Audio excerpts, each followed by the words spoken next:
우리가 세 명의 사사를 봤습니다. 한 사람은 온니엘인데 80대의 노병이었습니다. 물론 그는 집안도 좋고 믿음의 사람이었죠. 그렇지만 어떻든 80대의 노병이 일어나서 이스라엘을 구원해냅니다. 두 번째 사사는 에웃이었는데 왼손잡이입니다. 정확히 말하면 오른손에 장애가 있는 사람인데 그런데도 하나님이 그를 사용하셨습니다. 지극히 평범했던, 심지어는 그의 부모님이 이방신을 섬겼던 상갈은 하나님께서 소모는 막대기로 평범한 무기를 가지고 이스라엘을 구원해냅니다. 하나님은 약점 때문에 못 사용하는 사람 없습니다. 때로는 그 약점이 강점이 되는 경우도 있고요. 전능하신 하나님께서 우리들의 평범한 삶이 전혀 다른 모습으로 바뀔 수도 있습니다. 우리가 온니엘과 에웃과 상갈의 예를 보면서 그럼에도 불구하고 하나님께 쓰임 받기를 겁내는 사람이 있을 수 있어요. 그래도 나는 아니야. 나는 부족해서 쓸모없는 사람이라서 하나님이 나를 사용할 수는 없어. 이렇게 주장하는 사람이 있을 수 있습니다. 이런 사람을 위해서 하나님이 또 다른 사사를 세웁니다. 전혀 상상할 수도 없는 사사를 세우는데 그 사람이 바로 여자 드보라입니다. 3000년 전의 이야기입니다. 지금으로부터 3000년 전의 이야기인데 남성 중심의 사회에서 여자 드보라가 사사로 등장하게 됩니다. 사사기 4장과 5장은 드보라의 구원 사건입니다. 4장은 쉽게 말하면 구원의 가사, 구원의 내용이라고 할 수 있습니다. 그리고 5장은 구원의 노래, 작곡이라 할 수 있는 거죠. 가사와 작곡이라고 할 수가 있을 것 같습니다. 그러니까 4장은 서술체로, 이야기체로 되어 있다면 5장은 시가체로 이렇게 찬양과 노래 형식을 취해서 되어 있습니다. 4장은 구원의 내용이라 그러면 5장은 구원을 노래하는 거죠. 이런 형태의 모양이 성경 다른 곳에도 있습니다. 출애굽기 14장과 15장입니다. 출애굽기 14장은 홍해 바다를 건너는 구원의 내용을 담고 있다면 출애굽기 15장은 미리암의 노래로서 이 구원을 노래하는 그런 장면이 나오고 있습니다. 우리가 4장과 5장을 우리 함께 보면서 드보라의 사건을 다루어 내려고 합니다. 1절에 보시면 이스라엘 자손이 또 여호와의 목전에 악을 행합니다. 사람은 어디에 있습니까? 하나님의 눈앞에 삽니다. 하나님의 목전 앞에 사는 거죠. 그런데도 이스라엘이 편안해지자 하나님의 눈을 의식하지 않고 죄를 짓게 됩니다. 죄를 지을 때 하나님이 어떻게 하십니까? 형벌하시죠. 오래 참으시지만 끝까지 참지는 않습니다. 형벌하십니다.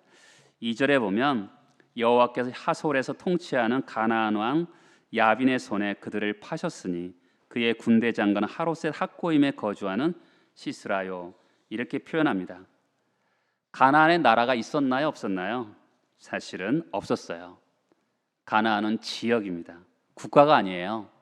정확히 말하면 이 야빈은 국가 개념은 핫솔이라는 도시 국가를 말합니다. 그런데 왜 가나안 왕이라고 했을까요? 이 핫솔이라는 도시 국가가 그 가나안 전체를 관할할 수 있는 으뜸되는 도시 국가였기 때문에 아무래도 가나안 왕이라고 표현했을 것 같습니다. 이 핫솔이라는 지역은 여호수아 11장에 등장합니다. 여호수아가 이 핫솔 지역을 다 점령합니다. 그런데 산 높이 있는 곳은 점령하지 않고 남겨둡니다.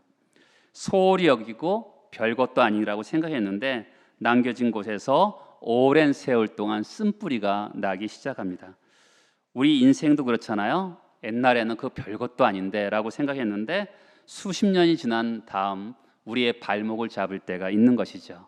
지금 그 핫솔 지역에 있는 왕이 이스라엘을 발목을 잡고 괴롭히고 있습니다. 3절에 다시 보면 이 야빈 왕은 철병거 900대가 있어 20년 동안 이스라엘 자손을 심히 학대했다라고 합니다. 이 당시는 지난번에 말씀드렸듯이 이 사사기 시대는 청동기 후기와 철기 문명 초기를 다루고 있습니다. 3,000년 전의 이야기예요. 그러면 이 당시에 철병거라는 것은 굉장히 큰 절대적인 무기입니다. 요즘으로 말하면 핵폭탄이라 할 수 있죠. 핵폭탄도 지금도 전 세계에 그렇게 많지 않잖아요. 그런 것처럼 이 철병거라는 무기는 굉장히 강력한 무기입니다. 심지어는 900대가 있어요. 문헌에 의해서는 그 강력한 애굽도 가장 강력할 때 1200대 정도 있었다 그래요. 그러니까 이 900대라는 것은 어마어마한 국방력을 이야기하고 있는 것입니다. 근데 이스라엘 자손이 지금 부르짖고 있는데요. 왜 부르짖을까요? 그것은 바로 철병거 900대 때문에 그렇습니다. 철병거가 가장 큰 문제였던 것을 볼 수가 있는 것이죠. 우리 삶을 살다 보면 철병거만 없으면 살만하다 이럴 것 같죠. 그렇죠? 너무나 이 철병거 때문에 너무 어려움을 겪으니까 이 철병거만 없으면 살 수 있을 것 같습니다. 그런데 여러분, 이 철병거가 왜 문제 생겼죠? 그것은 이스라엘의 목전에, 하나님 목전에 악을 행했기 때문에 철병거에 하나님이 파셔버렸던 거죠. 하나님, 우리 인생에 철병거만 없으면 좋겠어요 라고 기도하는데 하나님은 우리에게 뭘 지적하시죠? 내가 악을 행했다. 그러면 우리가 우리 인생을 살 때 어려움이 발생하면 하나님 이 문제를 해결해 주세요 라고 기도하기 전에 과연 내 자신에게 죄가 없었는지, 하나님 목전에 악을 행한 것이 없는지 한번 돌아볼 필요가 있는 것이죠.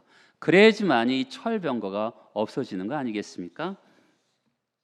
근데 이스라엘 백성들을 어떻게 했냐면 바로 3절에 보면 심히 학대했다고 합니다. 여러분, 이 학대했다는 표현은 굉장히 중요해요. 성경에서 보면 대적했다 이런 표현도 나오는데 가장 심한 표현이 학대했다라는 표현이 가장 심한 표현이에요. 그러니까 비틀어 짜는 거예요. 우리가 포도주를 담글 때 포도가 이렇게 숙성이 된 상태에서 사람들이 맨발로 푸석푸석 막 밟잖아요. 그때 짓밟는 것 같은 그런 것을 학대했다 그래요. 여러분, 우리가 지금 이스라엘 어렵게 했던 나라를 우리가 세 나라를 봤거든요. 첫 번째는 메소포타미아. 몇 년 동안 통치했냐면 8년 동안 통치했어요. 지난주에 모압 왕은요 18년 통치했어요. 근데 지금 이 바로 하소랑 야빈은 20년을 통치합니다. 점점 기간이 길어지죠. 심지어는요 학대했어요. 우리가 지난주에 봤던 모압 왕 에글론은요 조공만 바치면 됐어요. 이스라엘 백성들이 자유롭게 생활할 수 있었습니다. 더 이상 간섭을 하지 않았어요. 그런데 여기서 심히 학대했다라는 것은 뭐냐면 성경에서 학대했다라는 표현은요 보통 이집트에서 이스라엘 백성들 노예로 살 때를 얘기하는 거거든요. 그러니까 가족도 빼앗아가고 물질도 빼앗아가고 가축도 빼앗아가고 물질적인 손해를 받을 뿐만 아니라 신체적으로 정신적으로 엄청난 고통을 주는 것을 학대했다라고 하는 거거든요. 근데 이것을 4장은 아까 뭐라 했어요? 구원의 내용이라 그랬다면 구원의 노래에서 심히 학대한 표현이 나와요. 5장 6절을 한번 볼까요? 5장 6절에 보면 아나세 아들 상갈의 날에 또한 야엘의 날에는 대로가 비었고 길의 행인들은 오솔길로 다녔다라고 합니다. 더불어가 살던 시대의 형편이 어떠냐면 사람들이 큰 길로 다니지 않고 뒷골목이나 오솔길로 다녔다는 거죠. 큰 길로 가면 뭐가 있어요? 가나안 병사들이 괴롭히고 약탈했기 때문에 큰 길로 다닐 수 없는 거죠. 뒷골목이나 오솔길로 다녔다는 것이죠. 5장 8절에 보면 전쟁의 성문이 이르렀으나 이스라엘의 4만 명 중에 방패와 창이 보였던가.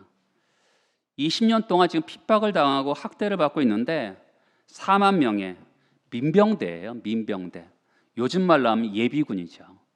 이스라엘은 정식 군대 조직이 없고 전쟁이 일어나면 그때 민병대를 조직해서 싸웠거든요. 무슨 전쟁에 힘이 있겠어요. 근데 민병대들조차도 20년 동안 창이나 방패를 들고 싸우려고 하지 않았던 것이죠. 패배 의식이 있고요. 그 다음에 그냥 무관심한 거예요. 그런 상황을 보여줍니다. 그리고 7절에 보면 이스라엘은 마을 사람들이 그쳤으니 그 사람들하고 각주 1번하고 뭐라고 돼 있어요? 지도자들이 그쳤다는 것이죠. 지금 드보라 시대는 어떠냐면 대로를 지나가는 남자가 없어요. 모든 남자들이 뒷골목으로 슬슬 피해 다니고 있고요. 이스라엘의 지도자들을 할 사람이 없는 것이죠. 이스라엘의 남자들은 어떤 모양으로 살고 있냐면 아주 선명하게 이들의 모습이 보이죠. 뒷골목으로 다니고 압제를 당하고 있는데도 방패와 창을 드는 사람 없고 이스라엘을 이끌어갈 지도자들이 보이고 있지 않는 거죠. 이런 시대에 하나님께서 남자들 대신 여자 드보라 사사를 세우는 것을 보게 됩니다. 이런 지금 고통을 당하고 있어요. 학대를 받고 있죠. 뒷골목을 다니고 있죠. 그리고 이스라엘에 지도자가 없어서 이스라엘 백성들이 지금 이 변화를 요구하고 있어요. 20년 만에 부르짖습니다. 여러분, 변화는 어디서 오느냐면 하나님을 향한 부르짖음에서 와요. 어떤 부르짖음이죠? 하나님 향해서 믿음으로 하나님 이 문제를 해결할 수 있는 분은 주님이십니다라고 믿음으로 부르짖음에서부터 변화가 오게 되는 것이죠. 세상 사람들처럼 어려움에 처하면 절망하는 것이 아니라 예수를 믿는 믿음을 가지고 부르짖을 때 하나님은 외면하지 않으세요. 제가 좋아하는 성경 중에 주의 이름을 부르는 자는 구원을 얻으리라. 주의 이름을 부르는 자는 부끄러움을 당하지 아니하리라. 이 말씀을 저는 개인적으로 좋아해요. 주여 하면서 주님을 붙고 믿음으로 부을 때 주님께서 나의 어려운 상황을 구원해 주실 줄 믿는 거죠. 그리고 주여라고 부르실 때 하나님 내가 그 주님을 부른 것을 부끄러움 당하지 않게 하신다고 저는 신뢰합니다. 여러분, 하나님의 마음을 제일 움직일 수 있는 게 뭐겠어요? 그것은 하나님 백성들이 하나님의 이름을 부르는 겁니다. 문제 앞에 절망하지 말고 하나님을 부르고 찾아야 되는 것이죠. 그럴 때 어떻게 되죠?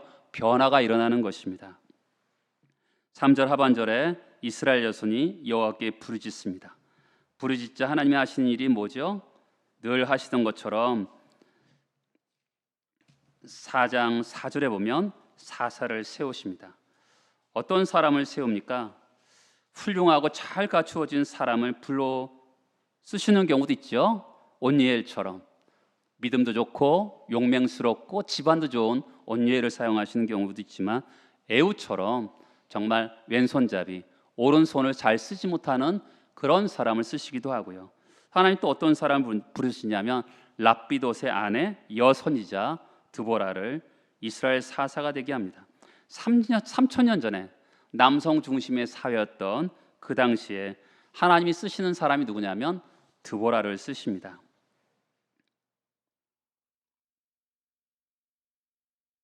우리가 생각하면 이 드보라는 정말 가냘프고 정말 그런 여자라고 생각하기보다는 우리가 보통 세상 상식으로 듬직한 여자지만 어깨가 딱 벌어지고 부리부리하게 생기고 칼을 장난감처럼 잘 다루는 여자겠지, 이런 생각을 합니다. 근데 하나님은 어떤 사람으로 소개하죠? 랍비돗의 아내, 그렇죠? 평범한 가정주부가 이렇게 사사가 되었다라고 강조하고 있는 것이죠. 그리고 여선지자입니다. 선지자가 어떤 사람입니까? 선지자는 하나님 말씀을 전하는 사람입니다. 때로는 하나님 말 앞으로 일어날 일을 미리 내다보고 정말 예견하는 사람일 수도 있는 것이죠. 선지자가 말씀하면 그대로 됩니까? 안 됩니까? 그대로 되지요. 그런데 요나 선지자는 어떻습니까? 니느웨 성을 외치죠. 몇 날이 지나면 이 성이 멸망하리라. 멸망했습니까? 멸망하지 않았습니다. 그럼 요나 선지자는 가짜 선지자일까요? 아니죠. 하나님이 심판을 외치는 이유가 뭡니까? 기회를 주시는 거죠. 그렇죠? 사실은 선지자는 심판을 외치지만 그 가운데 속에서 하나님의 긍휼과 자비가 있는 메시지를 전하는 것이죠. 돌아오기만 하면 살아날 수 있음을 외치는 것이 바로 선지자의 역할이기도 합니다. 하나님은 어떤 사람을 들어 사용하십니까? 그래, 하나님은 어떤 분이십니까? 여러분, 하나님은 굉장히 창의적이시죠. 하나님은 굉장히 우리가 상상을 뛰어넘는 넓게 사람을 쓰시는 것을 보게 되죠. 80대 노병을 쓰기도 하고, 또한 왼손잡이, 오른손에 장애가 있는 사람을 쓰시기도 하고, 평범한 농부, 소많은 막대기로 어떻게 그렇게 600명의 사람을 죽일 수가 있겠어요? 오늘처럼 여자 사사, 여선지자 드보라를 사용하십니다. 하나님 무한하신 분이시죠. 하나님의 사랑은 무한하시고 그분의 능력도 무한하신 것을 보게 됩니다. 또 하나님은 은혜로우신 분이시죠. 우리가 보기에는 그 사람이 어떤 자격과 조건이 있어서 하나님이 쓰실 것 같는데, 하나님이 특별하시기 때문에, 그렇죠? 하나님이 은혜로우시기 때문에 일꾼을 부르시는 거죠. 에훗도 부르시고 온니엘도 부르시고 드보라도 부르시죠. 이 사연은 어떻죠? 종종 어떤 분하고 대화를 옛날에 얘기한 적이 있는데, 학교 선생님이었어요. 학교 선생님이 저한테 그러더라고요. 목사님 하면서 이 사회는 3%만 살아남는데, 100명 중에 3% 안에 들어가는 사람들만 살아남는다고 이야기하는 것이죠. 그분이 그렇게 말할 만한 이유가 있죠. 그렇죠? 분명히 3% 안에 들어가는 사람들이 이 사회를 소수가 이끌어간다. 그것이 세상 사람들이 말하는 것입니다. 그런데 우리가 오늘 성경은 어떻죠? 세상은 그렇게 말을 해요. 성경은 어떻게 얘기합니까? 에우처럼 왼손을 못 쓰는, 왼손잡이, 오른손을 못 쓰는 장애인을 사용하시기도 하고요. 남자 중심의 사회인데 그런 시기에 평범한 여자인 드보라를 하나님이 불러서 쓰시는 거죠. 하나님이 특별하시기 때문에, 그렇죠? 보통 사람인 우리를 하나님이 특별하시기 때문에 우리를 하나님 손에 붙들리면 특별한 사람이 되시는 거죠. 그렇죠? 하나님이 은혜로우신 분이고 특별하신 분이기 때문에 누구든지 하나님의 일꾼으로 부를 수 있는 것이죠. 저도 그렇습니다. 저는 30년 동안 이렇게 목회를 하면서 항상 부름을 감당할 수 없을 때가 너무나 많아서 참 울기도 많이 울었던 것 같아요. 하나님이 실수하신 것 같다. 너무나 부족한 사람을 부르셨다. 이렇게 좌절하면서 왔지만 하나님이 불량품 같은 저를 사용하시는 것을 보면서 모든 사람을 하나님 쓰실 수 있을 것 같다. 이런 생각이 들면서 목회를 합니다. 하나님의 부르심에는 두 가지가 있어요. 하나님 구원으로의 부르심이죠.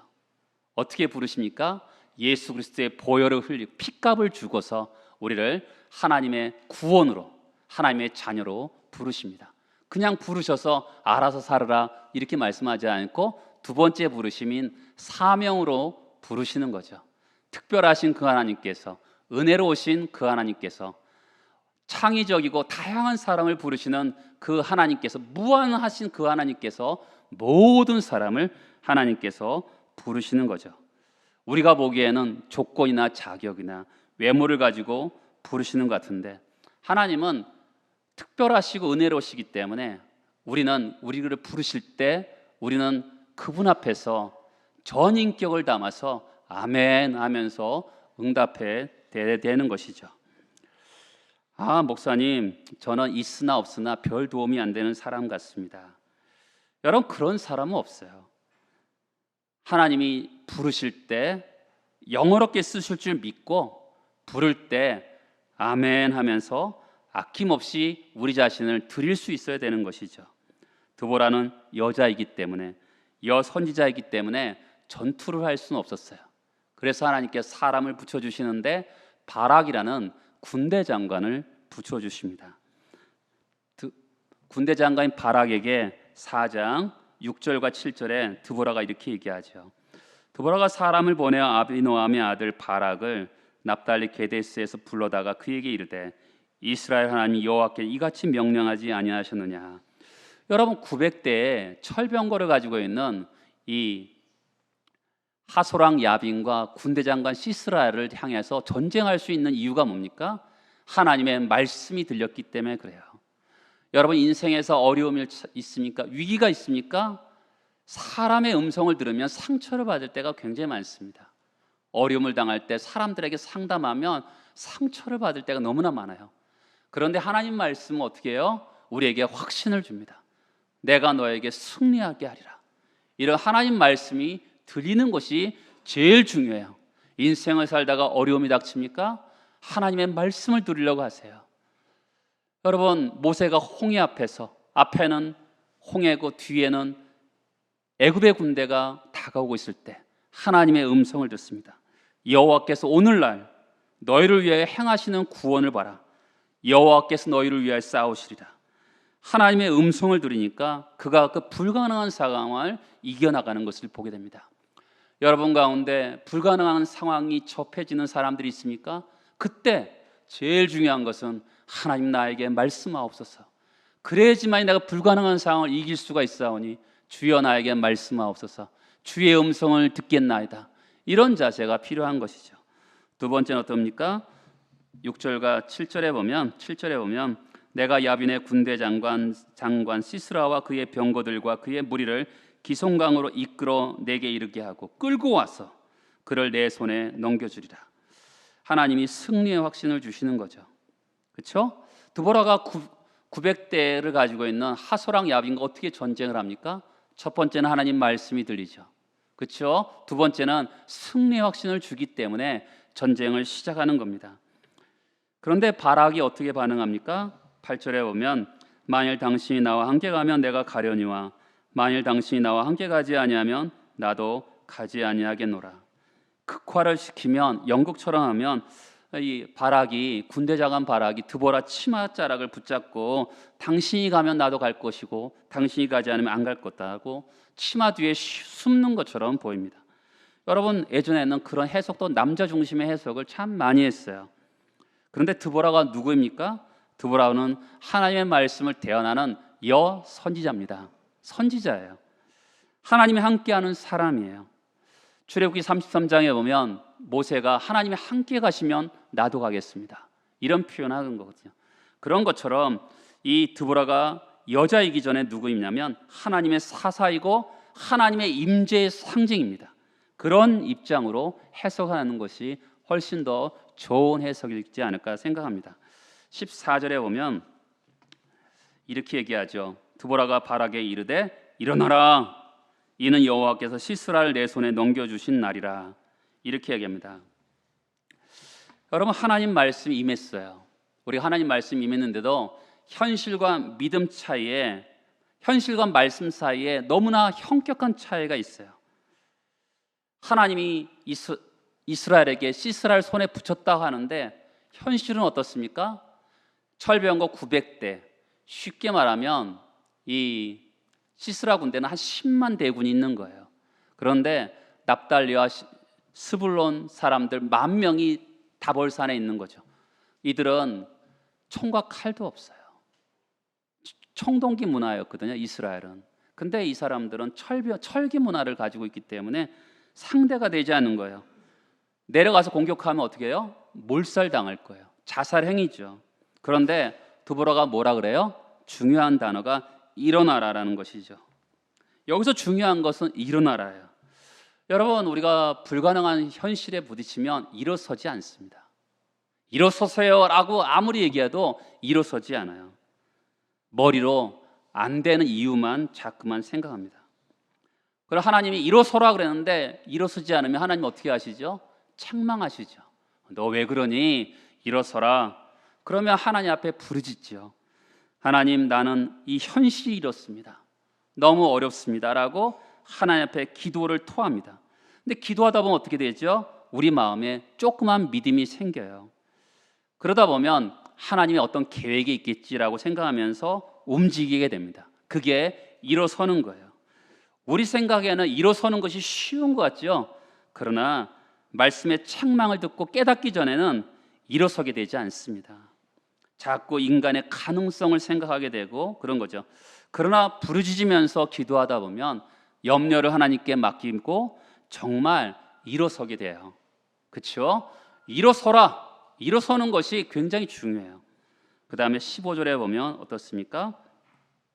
여호와께서 바락 앞에서 시스라와 그의 모든 병거와 그의 온 군대를 칼날로 혼란에 빠지게 하심에 시스라가 병거에서 내려 걸어서 도망한지라. 여러분 4장에서는 어떻게 혼란케 했는지 자세한 내용이 나오지 않아요. 자세한 내용 5장 20절과 21절에 있어요.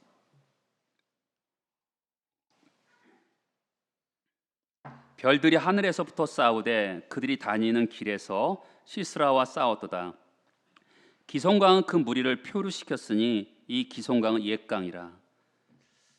여러분 하나님 명령대로 이스라엘 군대는 다볼산에 있어요. 제가 사진을 보니까요, 다볼산은 그냥 우리나라는 산 어때요? 계속 연결되잖아요. 그렇지 않고 그냥 산 하나 있고요, 나머지는 평야예요. 예, 그렇게 돼 있어요. 그런데 여러분 시스라 군대 장관은 굉장히 명장입니다. 명장인 사람이 기송강 주변 평야의 군대를 직결시켜요. 왜 그랬을까요? 그만한 계산이 있었기 때문에 그래요. 저를 보시겠어요? 여러분 이스라엘은 두 가지 강이 있어요. 첫 번째는요, 항상 물이 흐르는 강이 있어요. 두 번째는요, 비가 올 때만 물바다가 되는 강이 있어요. 평상시는 어떻게 되죠? 평상시는 평야예요. 그냥 딱딱한 땅이 됩니다. 그냥 땅이에요. 그런데 비가 올 때만 물바다가 되는 거예요. 이 기송강은 어떤 강이냐면 평상시에는 평야 같고 딱딱한 땅이에요. 그런데 비가 올 때만 우기 때만 강이 되는, 이것을 우리 국토지리 시간에 배우는데 와디라 그래요. 예수님께서 산상설교에서 반석 위에 지은 집, 모래 위에 지은 집. 근데 모래 위엔 집이 갑자기 물바다가 되면서 집이 쓸려 나가잖아요. 왜 그래요? 모래 위에 지은 집이 바로 평상시에는 땅이었는데 와디였던 거죠. 물바다가 되면서 강에다가 그 사람이 집을 지어서 무너지게 되는 것이죠. 기송강도 강처럼 보였지만, 광야처럼 보였지만 비가 오는 철에는 급격하게 물바다가 되는 거죠. 그러니까 기송강에 진을 쳤다라는 것은 그냥 딱딱한 땅에다가 진을 친 거예요. 이렇게 한 데는 이유가 있어요. 그것은 사무엘하 11장 1절을 한번 보세요. 사무엘하 11장 1절에 보면 이렇게 돼 있거든요. 그 해가 돌아와 왕들이 출현할 때, 그러니까 아무 때나 왕들이 전쟁을 하는 게 아니고요, 건기 때, 그러니까 비가 오지 않을 때만 전쟁을 하는 거거든요. 그러니까 왜 지금 시스라가 전쟁을 하러 나왔어요? 건기이기 때문에, 비가 오지 않는 때이기 때문에 수백 년 동안 이 건기 때는 비가 오지 않았거든요. 그런데 전쟁이 시작되었어요. 드디어 바락이 10,000명을 데리고 다볼산에서 내려옵니다. 그런데 이 시스라의 군대들이 철병거를 버리고 도망하는 거예요. 왜 그랬을까요? 아까 5장 20절에 보면 별들이 하늘에서 싸워요. 무슨 말을 하냐면 별들이 어떻게 싸우냐면 기송강에다가 그 무리를 표류시키는 거죠. 별들이 하늘에서 싸웠는데 어떻게 싸우냐? 비를 억수로 내린다는 거죠. 우리나라 말로 하면 어떨까? 여름에 우박도 내리고 폭설이 내렸다고 할 수 있을 것 같아요. 100년을 가도 건기에 비가 내리지 않는 팔레스타인 지역에 건기에 홍수가 난 거예요. 기송강물이 불어나면서 시스라 군대가 휩쓸려 간 거죠. 왜 그랬을까요? 여러분 바퀴자가 있잖아요. 바퀴는 물속에 들어가면 움직이지 않아요. 진흙이 되기 때문에. 그러니까 무용지물이 되는 거죠. 그 다음에 이들이 섬기는 신이 누구예요? 바알과 아세라 신이거든요. 바알과 아세라 신은 풍요의 신이에요. 비와 구름을 주관하는 신이거든요. 그들이 10만 대군이지만 바알과 아세라 신이 자기를 돕지 않는다고 생각하게 되는 거죠. 그러니까 겁을 집어먹고 도망갈 수밖에 없는 거죠. 전쟁의 이금은 첨단 무기에 있지 않아요. 여호와 앞에 있는 거죠. 누구에게 있습니까? 지금 이들이 그냥 나가서 싸운 겁니까? 아니에요. 말씀하셨기 때문에, 하나님께서 승리한다고 약속하셨기 때문에 나가서 싸운 거죠. 우리가 이 세상을 살다 보면 머리로 계산하는 사람들이 생각보다 많아요. 분명 우리는 우리 지각을 사용해서 분별도 해야 되죠. 때로는 하나님의 말씀이 임하면 지각으로 아무리 계산해도 안 될 것 같은데 한번 나가보는 거죠.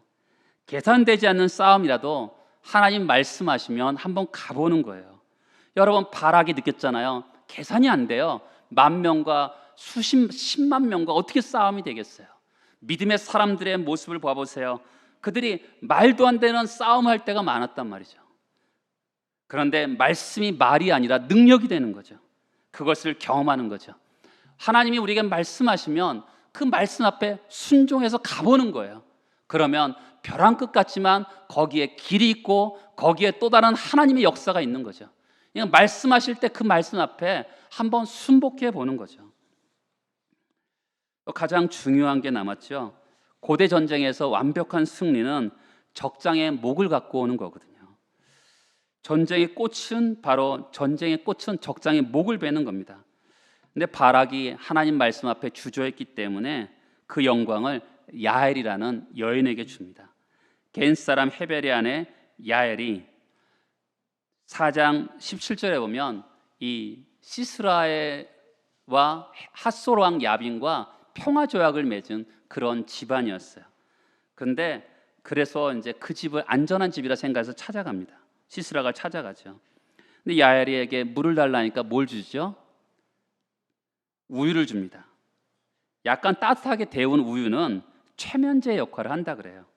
야엘은 아마 시스라를 잠들게 하기 위해서 이 우유를 먹였는지 모르겠습니다. 그리고 이 여인은 그 당시 여인들이 장막을 쳤어요. 장막을 치고 장막에 말뚝을 박았어요. 이 여인이 맨날 하는 일이 그 일이거든요. 그래서 관자놀이에다가 말뚝을 박아서 그 시스라를 죽입니다. 신학자들은 어떤 생각을 할까요? 종종 신학자들은 이런 얘기를 해요. 평화조약을 맺었는데 그 약속을 깨트리는 것은 신뢰를 배반하는 거 아닌가? 그리고 죽이더라도 어떻게 잔인하게 죽이나? 이런 질문하는 신학자들이 있어요. 성경은 어떻게 해석하죠? 5장 24절에 보면 이 여인을 복을 받은 여인이라고 얘기해요. 왜냐하면 여호와의 전쟁이기 때문에 그렇습니다. 이 전쟁은 여인들의 전쟁이잖아요. 드보라와 야엘을 통해서 하나님이 승리하신 것을 보게 됩니다. 이 다볼산 전쟁은 두 여자의 전쟁이에요. 당시에 누구도 주목하지 않았던 여성들을 통해서 이끌어낸 전쟁이죠. 한 여자는 세상에서 너무나 평범한 가정주부였는데 말씀이 임하면서 사사가 됩니다. 한 여자는 그냥 장막에 거했어요. 여러분 야엘이란 여인이 나올 때 가장 많이 나오는 단어가 뭔지 아세요? 장막이란 단어예요. 이 여인의 가장 중요한 역할이 장막에 거하는 거였던 것 같아요. 그런데 그 여자를 통해서 남자들이 감당하지 못했던 그 상황을 하나님을 인정하면서 원수의 목을 베면서 싸움에서 이기는 것이 다볼산 전쟁이었던 것을 보게 돼요. 하나님이 이를 어떻게 합니까? 정말 보호의 대상이었던 여성을 보호자가 되게 하시는 거죠. 하나님에겐 불가능이란 없죠. 여러분 기독교 위대함이 어디 있습니까? 불가능이 없으신 하나님. 그 하나님 우리가 믿는 거잖아요. 내가 가진 어떤 부정적인 조건을 깨트리고 기적을 만들어낼 수 있는 그분을 우리는 신뢰하는 거죠. 그래서 하나님의 일하심은 항상 놀랍습니다.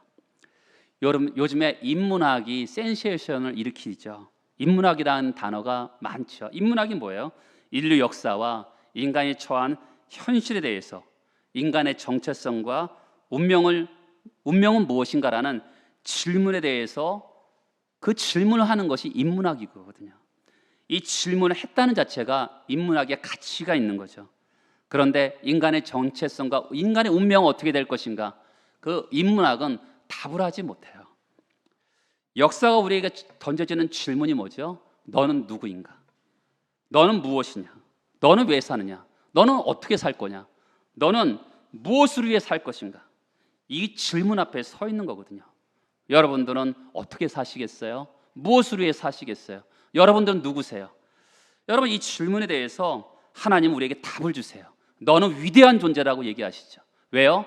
하나님이 특별하신 분이 우리와 함께하기 때문에 너는 위대한 존재라고 우리에게 답을 주시는 거예요. 나는 별 볼 일 없는데. 아니죠.